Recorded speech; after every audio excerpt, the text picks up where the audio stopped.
All right, thank you all for coming tonight. This is very unprepared. I just wrote a couple notes while I was sitting here in the service.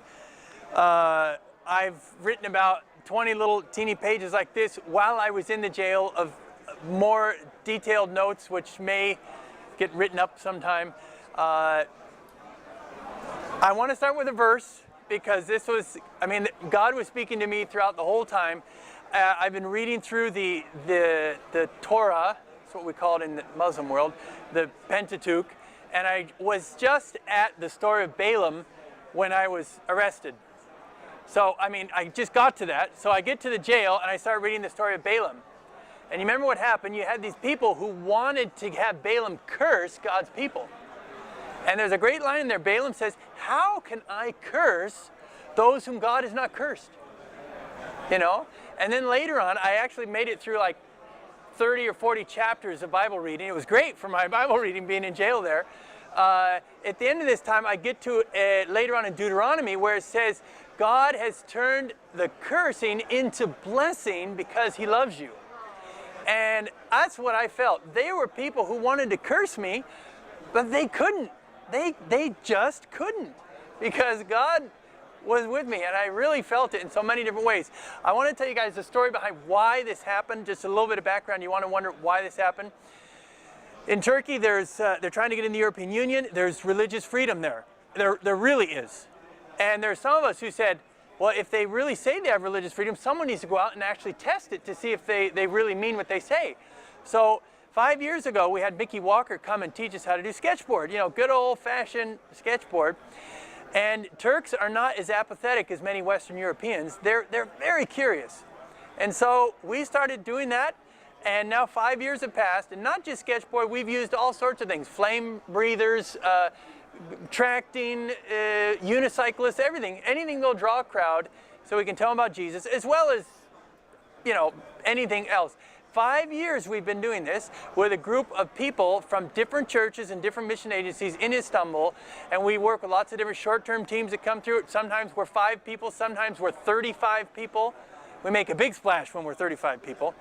But 3 years ago, I was right after the murder of the 3 people in Malatya. 1 week later, we were out preaching again, and someone didn't like what we did. They complained, they arrested us, and we were accused of insulting other religions, doing forceful, forceful missionary activity, and disturbing the peace. So I was taken into this very deportation center that I've been this last week, and they were getting ready to deport me, but Ankara in the capital city sent a quick message saying, no, don't kick this guy out, but just give him a stern warning. If you do this again, we're going to kick you out for sure. So this is what happened, but in the days after that, in the weeks after that, the prosecutor looked at the court case and said, there was no insulting of religion here. Even if there was missionary activity here, there's nothing in Turkish law that forbids it. And then we had a separate case about disturbing the peace, and we won that too. So all the charges against me were dropped on that day. Now, 3 months ago, and we've had many times over the years where the police have come or security guards have come or complained, and sometimes we've been taken into police stations probably dozens of times now. But most of the time they just sort of say, no, be careful, and then they let us go. And 3 months ago this happened again, but at that time they made us give a written statement. And I said, why, have we done anything wrong here? And they said, no, you can go. So we left.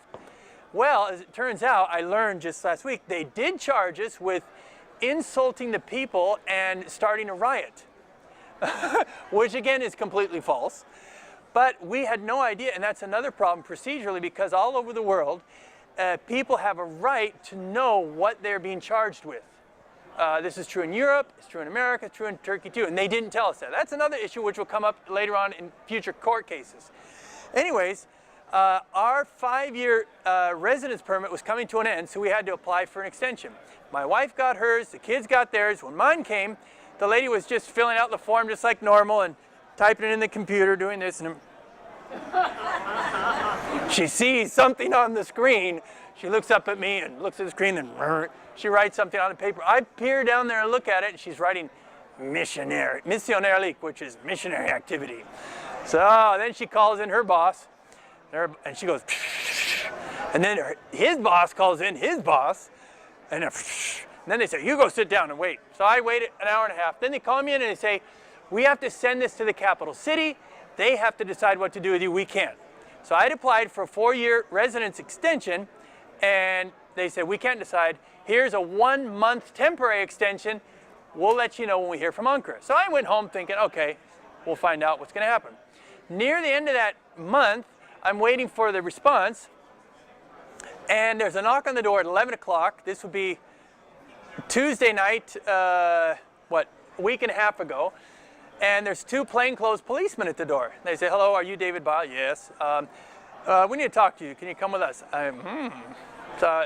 They say, get your stuff. Now, I had a hunch right then something was going on. Now, I had been in this deportation center 3 years ago. So I knew what I was getting into. I knew it was full of foreigners from all it was like, really, it's missionary heaven. It's all these people from the 1040 window, Waka, Mina, everyone from this area is represented there. And they have 3 floors, and on the one floor I'm on, there's over 100 guys there. And so I filled my bag with tracts and books and stuff in different languages to ready for this, and I go. So sure enough, first of all, they take me to the local police station, and he shows me the order that's come from Ankara. They said, arrest this guy and deport him. And then it says in there, the reason why is because you remember 3 years ago they said, if you do this stuff anymore, we're going to kick you out, right? So apparently what had happened, when they looked at my case to see whether or not this guy, whether they can give me an extension or not, they discovered not only that they had warned me 3 years ago, but that here I am doing the same stuff again just 3 months ago. So they thought, well, we warned him 3 years ago, we'll kick him out if he does this stuff. He's done it, let's deport him. So that's the story of how this happened, okay? So they take me to the Asayish Büro Amirli, which is in Turkish, it's not just the normal police station. This is the one for hardened criminals and terrorists and the missionaries, all these really dangerous types. So they take me there, and they get everything ready there, and then they take me over to this deportation center on the other side of Istanbul. Take me over in the middle of the night. We get there at 1 in the morning probably, and the guy says, and of course they take me to the hospital to make sure I haven't been beaten up. That's another thing. Turkey's trying to get in the European Union, so they're always checking that, no police violence, so that was all fine. Get over there, the guy at the deportation says, no, we can't take him tonight. You have to come back tomorrow.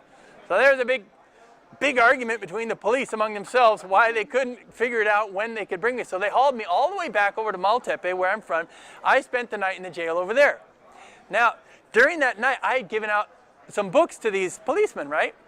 And the next morning, I wake up. Now, there's different policemen on duty then, right? Now, I just slept in the jail cell there, but I think they left the door open. I mean, they didn't think I was, the more they get to know me, they know I'm harmless. But so I wake up in the morning, I go out into the main area, and there's a new policeman there, and in his hand, he's got a book. It's the book that I'd given the policeman the night before. So he's reading it there, and then he sees me, and he goes, he tries to hide it. He doesn't want to admit that he's reading it. See, they're curious. These police are very curious. So then, what does he do? He sees that I saw that he was reading the book, so he knows he's caught. So he says, what is this Messiah business? So then I mean, the whole time I'm having police asking me all these great questions about Jesus, our faith. So I get to tell them what the Messiah means, get all these other different questions. Anyways, finally they take me again, and I go, the lawyer shows up now, and the lawyer, immediately we get a lawyer, and she's trying to work to get a court order to stop the deportation. She goes to work right there that morning, okay? And they take me then over to the deportation center that morning, and now they do accept me so this is Wednesday morning, and now I go in the jail. So the jail is right across from an old Orthodox church, right in the old part of the city of Constantinople. And you can look right out the window and see the church. The building there used to be, it belonged to the church, and this is typical all over Turkey. There's old Christian buildings that have been taken over by the state and are used for other purposes. So this used to be a Christian orphanage or school. I don't know what it is, but it's now a jail. Probably they're doing that to thumb their nose at the Greeks, whom they hate. Anyways, that's where I'm at. It's a big 5-story tall building, and like I said, there's one floor that's all women, There's 2 floors that are guys, and then there's a few jails down, single cells for people who can't be in those other floors. And that's where I spent the last 4 days. When I got to the jail, went in there, and what did I see? There's graffiti on the walls. Jesus in English. Another place, name above all names. So there's these English-speaking Christians, probably Africans, who are in there making graffiti about Jesus on the walls. Let me tell you a story about Ali. I'm not exaggerating. This Iranian, the first time I see him, I walk in, he's standing by the window with a book in his hand. It's the Farsi New Testament. And the more I talk to him, I realize he's read the New Testament 6 times, and he was involved in a huge conspiracy in Germany with a neo-Nazi group. About 3.5 years ago, they tried to bring in many millions of dollars of counterfeit US dollars. It made big news headlines. They got caught. He's Iranian background, but he speaks very good Turkish. I don't know how that worked out, and German. Anyways, he spent 3.5 years in jail in Germany. During that time, he reads the New Testament 6 times. Now he's brought to Turkey. He's in this deportation jail. They don't know what to do with him. And and I'm not exaggerating, I can hardly remember a moment in the whole time I was there where he did not have that New Testament in his hand. He was reading it all the time. And he was coming up to me with questions all the time, these deep theological questions. And he was desperate for a whole Bible, because he realized, he said, he's on the verge of faith. He says, I've accepted Jesus, but I don't think he's been born again yet, but he's right there. And he says, I really want to know what it is before I believe. He said, but to find the answers to some of my questions, I need to see the Old Testament. Because he's seen these things in the New Testament. And we tried to get a whole Bible to him. And that's a whole other thing. I brought one there, gave it to the policeman at first. They didn't give it to him, although they promised to. Then I went later and saw him after I got released and asked whether he got it. He hadn't got it yet. Anyways, I'm going to go back there and visit him again after this and make sure that we get it to him. But he would come to me every day with questions. In fact, he didn't want to bother me because he saw I was busy talking with other people. So he would write down his questions. He would wait until I would sit down on my bunk bed. He'd come sit next to me and he'd say, okay, here's my 3 questions for today. And he'd just pepper me with questions, and these deep theological questions. And really, if I wanted to have time alone, I had to lay down in bed and pretend I was sleeping. That was the only way I could pray, because otherwise there's always people they don't have a lot of Westerners in this jail. And so, especially an American, and especially a missionary. I mean, in Turkey, the missionaries are all secretive and you don't really know who they are. And so here, finally, the police have got a real one. Ha! So they're all excited. We finally got one, and they're curious. Of course, they're so curious to know what it is, why I'm there, why I believe this way, and all the others. And they make a big deal about it, because when they do the roll call every day, they got their big sheet, and it's all done alphabetically by country. So America's at the top. America! They just shout it, and then and then the whole place looks, who's the American here? Then they look, and then I come from the back, and then the word spreads that he's a missionary. So they start calling me priest. Papas is what they started calling me when I was there. One guy tried to call me mullah, and I said, no, I'm not a mullah, I'm more a papas. Anyways, the quick story about pray for Ali. He could be getting out any day now. He just doesn't have a place to stay, because they've wanted to let him out, and he says, I don't want to go out. And I don't know if you know, there's actually people that they're in the prison system, and they're so dependent on it, they don't know what to do. They're afraid to go into freedom. And this guy's a little bit that way. He says, what am I going to do? I don't know what to do in my life. So we're trying to arrange housing and other stuff for him if we can get him out. Saifullah is this Chechen warlord. Saifullah is Arabic for sword of Allah. And this guy just picture in your mind the most evil, wicked-looking Chechen terrorist. This is him. He got the beard down to here, but it's so sad. This guy, he's a drug addict. He came in the same day I did. That first day, he was staggering everywhere and puking because he was coming off drugs. He was so addicted to drugs that all of a sudden he's a day off drugs, and it just threw them all off. Word spread throughout the whole place that he also had AIDS. I don't know if that's true, but everyone was like this with him. But the amazing thing is, here's someone who's really true to his religion, and look at the result of a life like that. And it was just so obvious to everyone. You know, here's this guy who's just a mess of a life. And I went to talk with the Turkmen. There's about 6 rooms in there. Each room had about 25 beds, 13 bunk beds. I was in the Azeri-Iranian room. Then there's the African-Arab room. There's the Turkmen room. There's the Pakistani room. And there was one other, I can't remember that one was. I went in to see the Turkmen because I'd been in Turkmenistan in the past.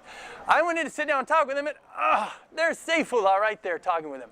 I didn't want to see him. I wanted to stay away from him because I had been warned by the Azeris, don't go near this guy. Anyways, there he is because a lot of the Turkmen are drug addicts themselves. Drugs is a huge problem with Turkmen men.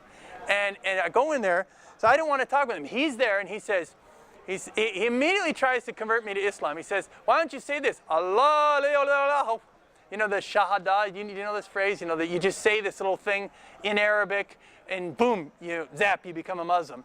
And I said, come on, you know, I was trying to be polite. I didn't want to pick a fight with this guy, you know, to understand. So I said, just by pronouncing something, it's not going to change someone's heart.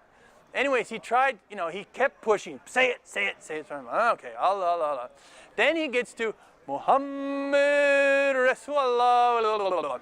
Well, I don't know Arabic very well, but I know that phrase means Muhammad is his prophet, the prophet of Allah. So I said, I'm sorry. So he finally relented and realized he wasn't going to convert me by making me say that phrase.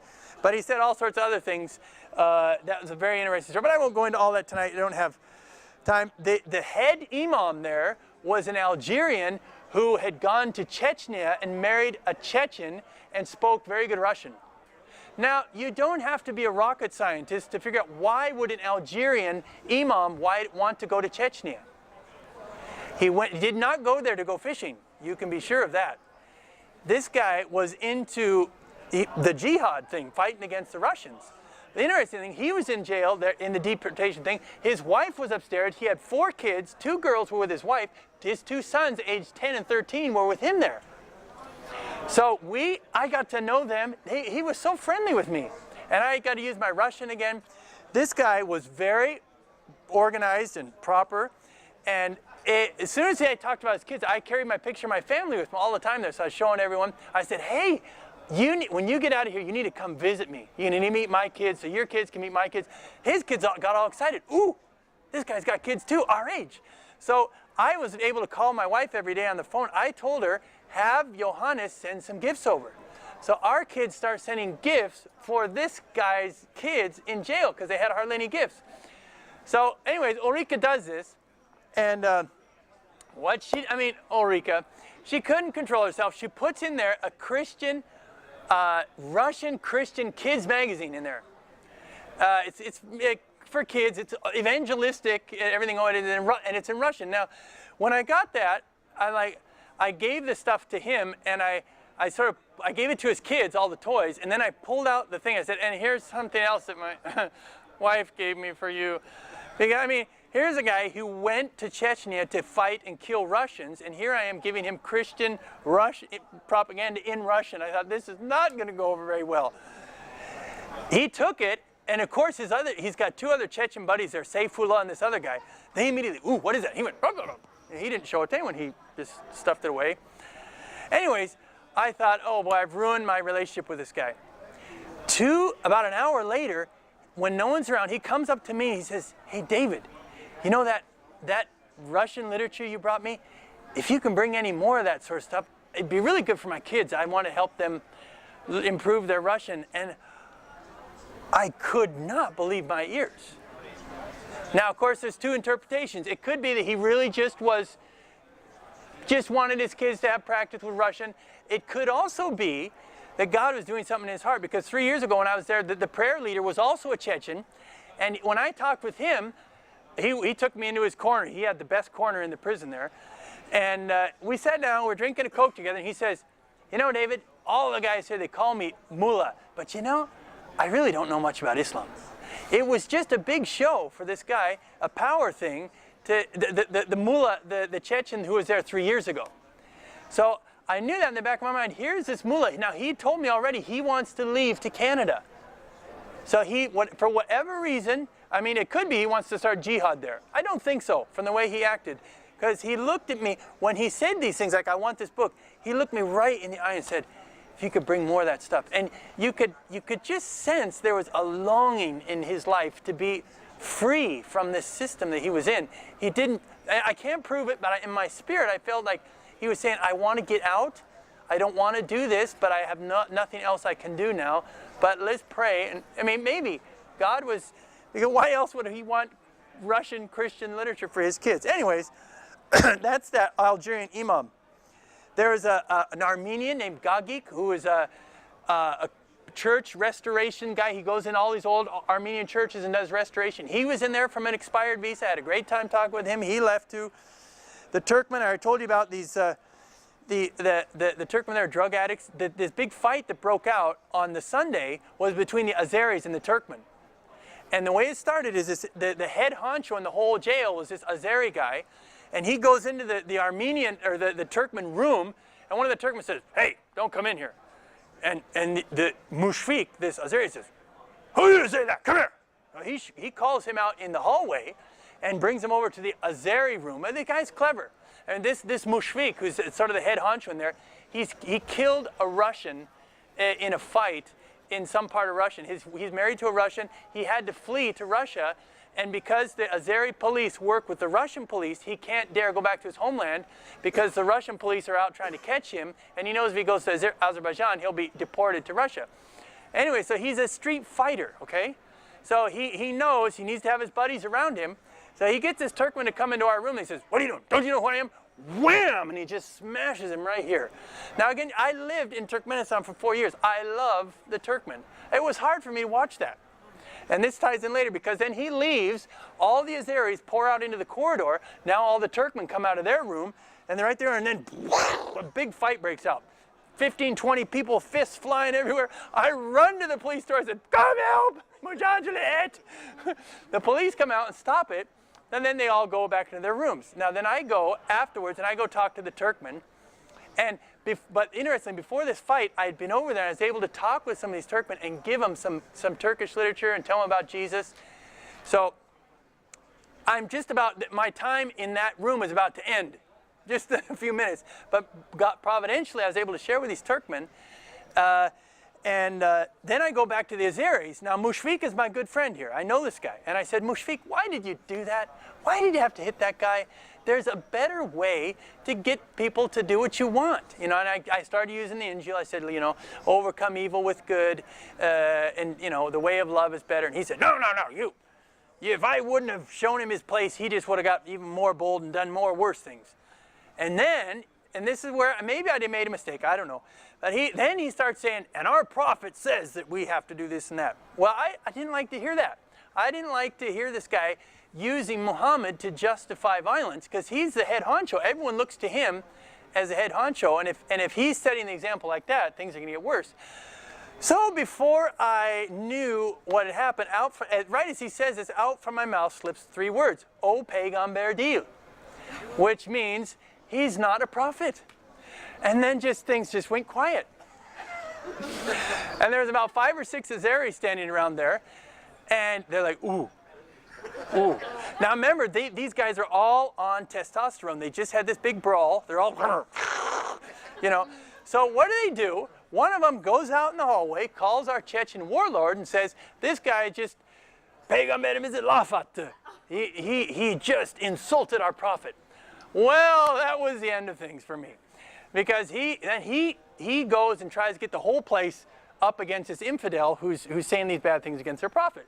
So right then is the roll call for lunch. So I go and get my food. As I'm coming back, because I'm the first one, I go. And on my way coming back, he, you know, big Feyzullah with the big beard, comes, and he comes at me like this. One of those Azeris jumps in between us and protects me. So then I go and sit down, but then I realize my time in this place has come to an end. So then a little bit later, just about 5 minutes later, the police call me, or 2 minutes later. I go into their room and I said, I don't think I should stay in this room anymore because that guy, I can tell you he's a drug addict. I mean, even if in his right mind he doesn't do anything bad to me when he's not on drugs, what could he do when and there's drugs in there too, see, because he can get his drugs. So if he gets his drugs and I'm asleep, you know, he could come in there and do whatever, right? I mean, there's all just wide open. So the police see the wisdom of my suggestion, and they take me downstairs. So then starting Sunday afternoon until Thursday afternoon, I'm in these 3 cells down below. Oh, by the way, we were doing holistic ministry there. Because there's, while we were there, I said, you know, what can we do to help? Anything, because they allow you, if you have an immediate relative, you allow them to bring stuff there. So one of the policemen said, well, you know, we've got a courtyard here, and we used to let people go out and play in the courtyard, but we used to have footballs, but we don't have any left, so we can't do that anymore. I said, well, I'll bring you 10. He's like, okay, great, yeah, we could use them. So I get on the phone. Next day, my wife, they bring 10 soccer balls. And they actually didn't let us guys go out and play, but later on that day, I'm like, where are all the guys? And they're all in the cafeteria looking out the window. Now you have to understand, these are guys who don't get to see women, so they're a little bit women starved. So the women prisoners are out in the courtyard playing with these new balls. And all the guys are googling out of the window. Ooh. I mean, half of them are prostitutes, you have to understand. You know, the Russian, Ukrainian prostitutes who have been captured, you know, are being deported. Anyway, I was happy to see that the balls were being used out there. And we brought in underwear. I already told you about this Turkmen guy. I said, if there's anything you guys need, let me know. I get up to leave. He jumps up after me. He says, I need some socks and underwear. So we bring in a bunch of socks and underwear. We brought a bunch of books in. And the first few days, I started getting them in. And then I got too rambunctious. I said, Ulrika, I need books in this language, and this language, and this language. I mean, there's a whole 1040 window in there, right? So Ulrika, the next day, she brings 30 books. 30. Now, up until then, it's been 5, 4, 3. Maybe I'm a fast reader. Maybe I can read. But when she brings 30, then there is something's up here. So they didn't let us get it. So that was the end of getting literature in there. But up until then, a lot of literature had gone out the first few days there. Brought toothbrushes and toothpaste, a whole bunch of that for the people. Brought oranges. They didn't have fruit, so my wife was bringing oranges and bananas every day. There's another Iranian there named Hamid. He was a top wrestler in Iran, but he protested against the government. The Islamic government had to flee. In Istanbul, he went to the Dutch chapel, which is a church there, and he said, that was some of the best days of my life. His experience with the believers there, but he's not a believer. And he's been under the influence. There's a lot of people preaching jihad there and radical Islam, and he's got his Quran in the corner. He thinks I'm a Muslim. So I had a great talk with Hamid saying, Hamid, you're not a Muslim. So I mean, I just showed him the verse like it says Muslims aren't allowed to be friends with Christians or Jews. He had no idea that there was such a verse in the Quran. And so I didn't have a chance to talk too much with him, but I made him think, because you have to know, the Iranians there were not part of the jihadist movement. The Chechens and the Armenians are trying to get people in the jihad. The Iranians and the Azeris had no interest because they've seen what it looks like in their own country. We had Palestinians there. We had they had escaped they didn't tell me how. Somehow they got into Egypt. Then they got around to Greece. The Greeks found them and just sent them across the river into Turkey. The Turks find them and bring them over there. And there's a lot of other North Africans who claim to be Palestinians when they come there because they know they have a better chance of becoming a refugee. It's another thing. You get all these Palestinians, the Pakistanis who come there, they all say they're Burmese because they know that Burma doesn't have a consulate in Turkey. All these tricks, I learned. And it was just sad to see these Pakistanis. They're dirt poor. I mean, the Pakistanis were the most tragic people in that whole place because they had nothing. They were coming there just to try and find a better life, and they'd probably spend all their family's fortune to just be able to get them to get on something there. They get caught, they're brought in there, and they're about to be put on a plane back to Pakistan, which, for them, it's unthinkable. They would rather die because their family has just given everything to them, hoping that they will be able to start some new life in Europe. And I remember watching, I was in the jail cell downstairs, right? So there's 3 cells, but there's also an open area where you can go to the bathroom. And after a while, they let me and the Brazilian transvestite and this German drug addict, we were all together in there. And they let us just walk around freely, so they wouldn't have to always come when we need to use the bathroom to open the door. But we could see through the window in this huge, massive steel door into the police room where they do the interrogations, right? So here they got the Pakistanis there, and they want them to sign a form saying, Because they come with no passport and they have to say, I'm from Pakistan, this and that. Well, this guy didn't want to say he's from Pakistan. So he writes Burma. And the Turkish policeman says, don't write Burma. You know you're not from Burma. He says, what color is the Burmese flag? The guy doesn't know. He says, what's the capital of Burma? He doesn't know. He says, you're not Burmese. And then he says, he takes the paperweight now, puts a new one in front of him, a new form. Now write Pakistan. He writes Burma again. They yank it away. He says, right, Pakistan. And the guy is in tears. I mean, I'm looking through this window, this grown man with just tears running down his face. Because he knows if he writes Pakistan, he's going back to Pakistan. He has nothing there.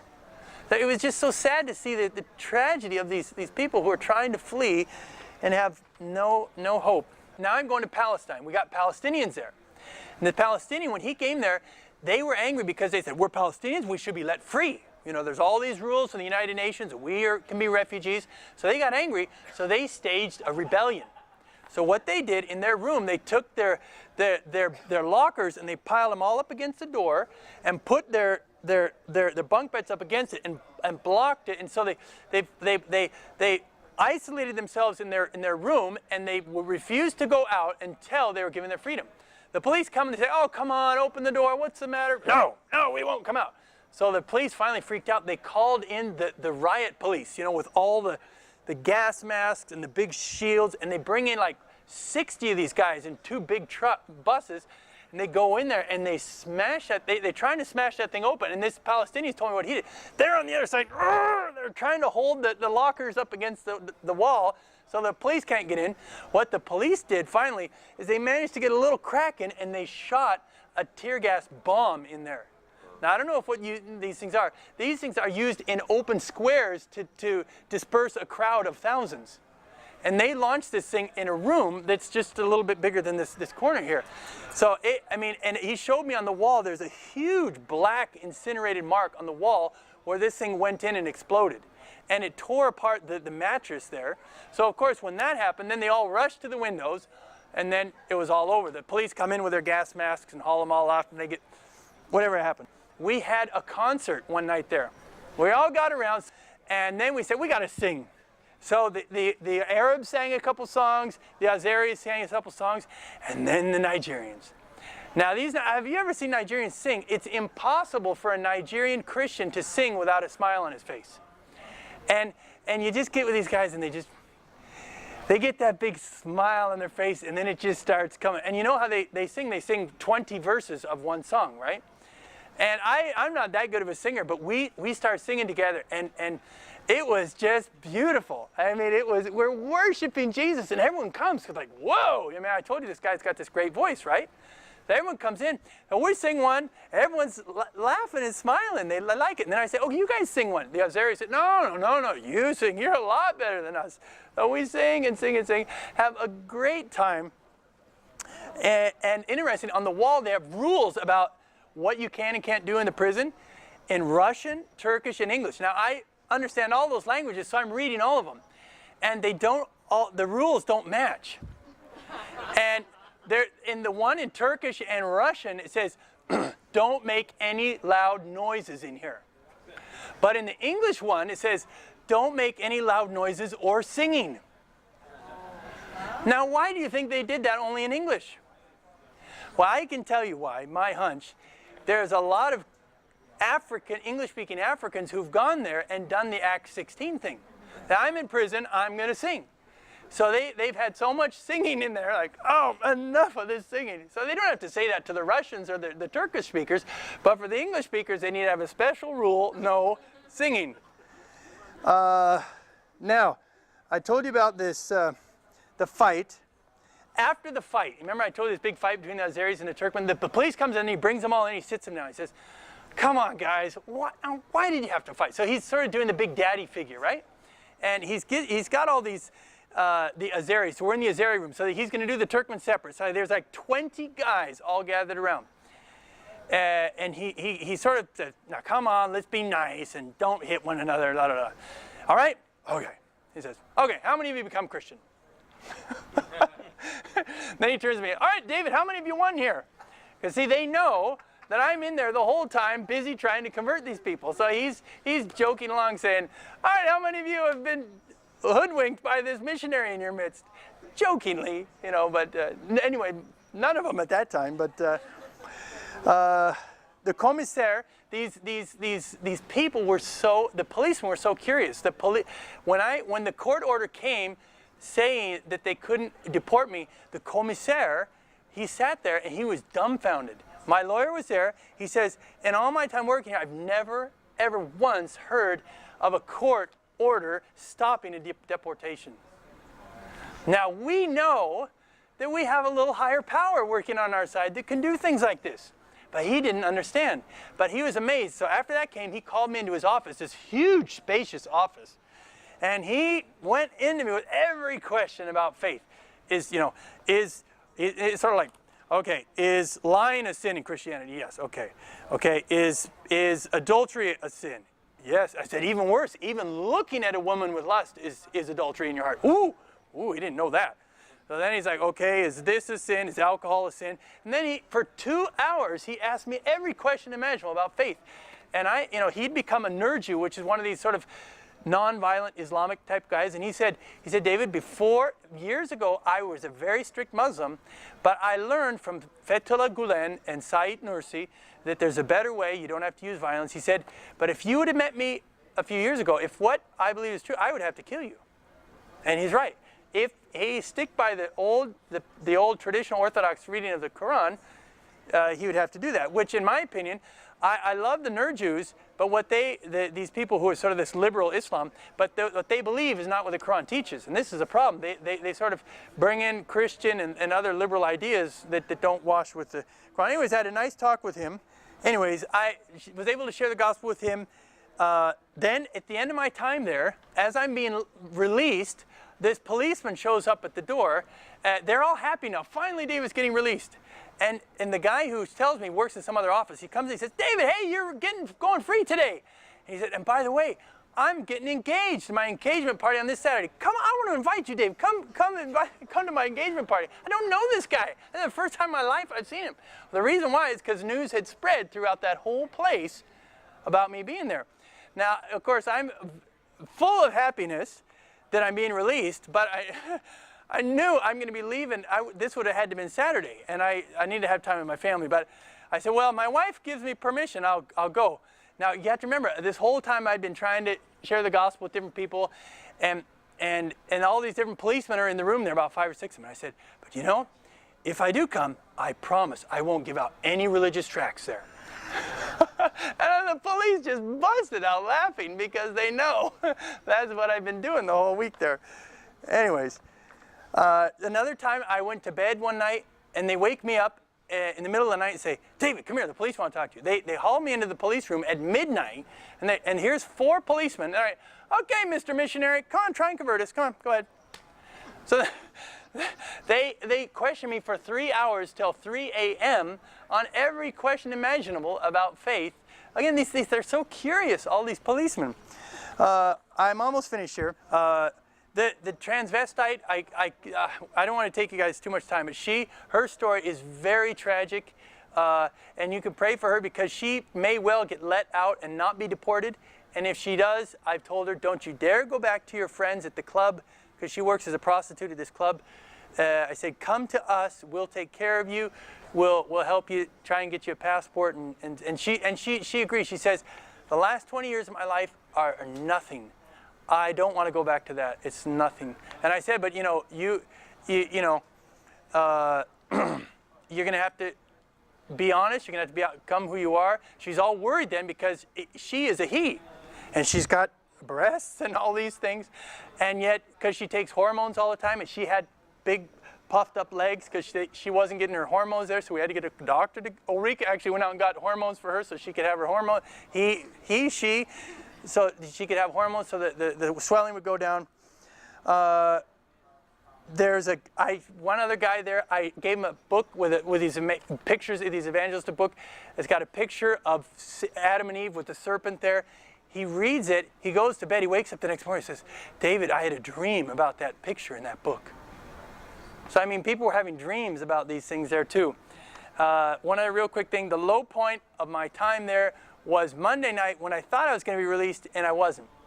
And there's a verse in Proverbs that says, hope deferred makes the heart sick. So I really got sad. Everyone's forgot me. No one's doing anything for me in here. But I, by God's grace, I made it through that, and I said, I am not going to expect to get out for 2 weeks.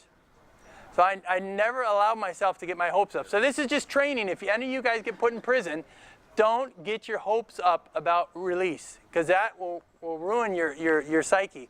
Just expect to be in there for indefinitely, and then whenever you do get let out, it can be a happy point. Just in finishing, God was miraculous. There was a short-term gal who was in the country. She comes up to Istanbul right at the time, on the day I get arrested, or the day after, and she says, I've got an extra week. What can I do to help? Right when this thing happened. So God miraculously provides someone to help my wife during this week where she's busy making trips across Istanbul to visit me and doing all sorts of other things and answering the phone. The phone's ringing off the hook all day long there. This gal, as soon as I get released, she has to fly out. The timing was amazing. Another guy, he comes over and visits my wife and says, oh man, I'd love to talk with David if only he could call me, because see, they can't call me, but there's a payphone in there. So I could call out once a day or two. For whatever reason, I decided to call Ulrika at that time of day. Ulrika told me, he asked that question, 2 seconds later, the phone rings. It's me. Imagine that. I didn't know. I had no idea that Kaplan was in our house talking with my wife, much less that he had said, if only David could call us right now. And right then I call him. So, I mean, God was doing amazing things. You can tell I'm excited. Man, I had a great time there. I could feel physically people praying for me. It was weird. I could just, it was, I don't know, weird. I don't know, maybe my mind is playing tricks with me, but I felt it. And it was very hard for my wife and kids. They're the ones it was, I mean, for me, I was happy. I'm an evangelist. I mean, put me in there and I'm happy. But one last thing, as I got when they let me out, I needed to get a visa extension. Otherwise, I couldn't be here today. So I went to the police station on Friday and I said, I need it and I need it today. And they said, no way. I mean, the process takes a whole, at least 3 or 4 days. You have to come in on Monday. I said, no, can't do that. Then I'll have to reschedule my flight, and that'll cost a whole bunch of money. And this mean lady said, no, wait, get. So then I'm there with a lawyer, and she's like, okay, we'll go talk to this guy. He was a jerk. I said, there's no way you can have it done today, da-da-da-da. So then she's like, well, we tried what we could. You're just going to have to wait till next week and postpone your flight. I said, no. And I just prayed inside. I said, Lord, you got to do something here, because the ticket is for Sunday and I want to fly. So I said, let's go back again to the Amir's office and see if we can try again. Lo and behold, now there's a different Amir in there. And I said, well, let's go talk to him. So we wait. I mean, you can't just sort of barge in. I mean, these guys, this is a big top guy there. So we just sort of sheepishly come and say, hello, excuse me, we have a situation. And he looked at me and said, are you American? I'm like, yeah. And he just smiled at me. For whatever reason, he had this kind of look. The lawyer says, my client here has got to fly on Sunday. We need the extension today. He said, no, I can't. It's not working. And then I said, please, I said, if I have to change my ticket, it'll be 800 or 900 lira, maybe, penalty. I mean, I just guessed. Maybe I'm wrong. I said 800 or 900 lira penalty. Couldn't you please? And he pauses, and he waits. And then he grabs a piece of paper, he scribbles a little note, and he says, take this to the man at booth number 18. Whatever it was he wrote on that piece of paper caused the process to get started. We never saw that Amir again. We were there throughout the day. He was just there for a few minutes, and it was all that angry lady Amir there all the rest of the day. Maybe he was an angel. I don't know how it happened, but he got us the process started. Then at the end of the day, we come back to collect the residence permit. Again, the lady says, well, it's not here. We can't get it done. So we were going here and there, and now they're all leaving. Time to close shop. As any people are walking out, it's all being closed down. We're like, oh no. All that kind of stuff that guy had done, and now it's all for naught. Somehow, amazingly, we found some lady who talked to this person, who talked to that person, who found it in a stack of other applications somewhere, pulls it out, gets the final signatures, and we get it the last minute before they close. So that was just this Friday, just so I could be here. So I've been seeing God at work all along, and I just want to remind you, if you've ever done comparative religions, the God of the Bible is a saving God. He loves to save his people when they get in a mess for him. And I've experienced this so many times, and I just want everyone to know it. You know, the New Testament reality is there for all of us to experience. But most of us, we just want to stay in our comfort zones and, oh, that might be too risky, or oh, that might. But my experience is when you step out in faith and you do something which is maybe a little bit risky, and you get yourself in a mess, you find out that God, you know, it's just like you're taunting God. Come on, God. Yeah, now I'm in a mess. Only you can save me. If you don't, you know, there's no. And God just, it's like he loves that. Here's a chance for me to show how great a God I am. I mean, like that court order.